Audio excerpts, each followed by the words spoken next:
Canada's Sikh Gurdwaras are banning Indian diplomats, and fears of a new Sikh uprising are emerging.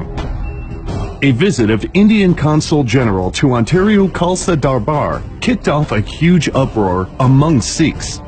The incident set off a chain of events, leading to boycott of Indian officials by multiple Gurdwaras across Canada.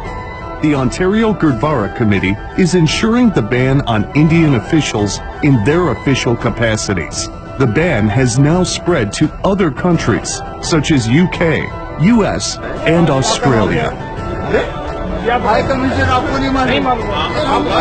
Activist group Sikhs for Justice is vocally active for rights of the community. The group called upon Canada's Foreign Affairs Minister to stop Indian diplomats from creating disharmony among Canadian Sikh community. Dixie Gurdwara's president, Gurpreet Singh Bal, says the reasons behind the move included Indian government's interference in the community. Sukhminder Singh Hansra, President Shiromani Akali Dal, highlights that the Sikh community was suffering from Indian consulates' infiltration in every country. But the ban is not something new.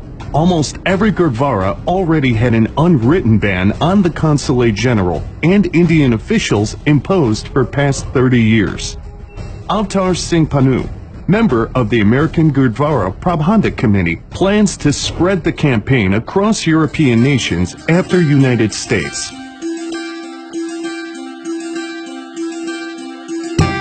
This new uprising of Sikhs could crescendo closer to the 2020 referendum for an independent Punjab.